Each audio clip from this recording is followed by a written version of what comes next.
Hi, teacher. Good morning.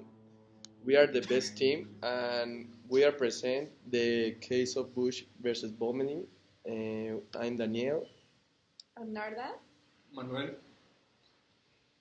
and we are going to talk about this landmark case that took part between the parties of. uh, Boumediene and George Bush, the President of the United States of America. So, the summary of the case is that this was during the War of Terror in 2002 when President Bush was in power.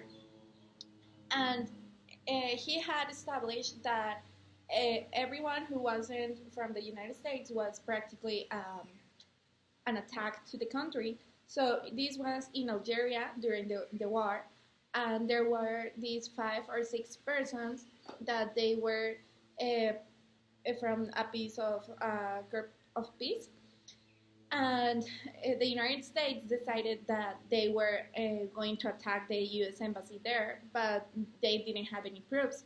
But they decided that they were guilty, so they sent them to the Guantanamo prison without any trial or any lawyer, and this was in violation of their human rights that the U.S. was actually a part of, and they were sworn to protect them, even though in their government of Bush, this wasn't a big part of it because if they were an attack or a threat to the government or to the country, they were deprived of every right that they were supposed to have. And so they were sent to the prison for 5 years, and there was no trial.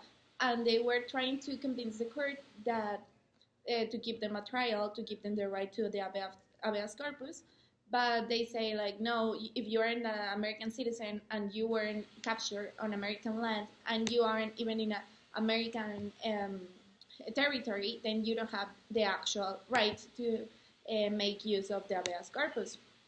So the revision of the case was delayed and delayed, and actually 3 months before the final decision was made, the court decided that there was not going to be a revision because this was a very controversial case, and they didn't want to get involved between the parties that were in favor of the habeas corpus and human rights and the ending of the war, and the parts like the President Bush, who was really clear about the perspective of having to attack everyone who was a threat.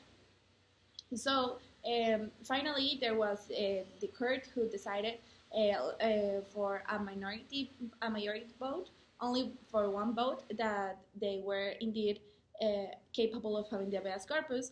But this didn't mean that they were going to be immediately free. It just had to be the right to have a trial. The legal issue, the main legal issue involved in the case was the suspension of the rights of the habeas corpus of the Algerian men. And this United States, at that time, United States was involved in several international treaties that stated that every participant of the treaties must respect the habeas corpus.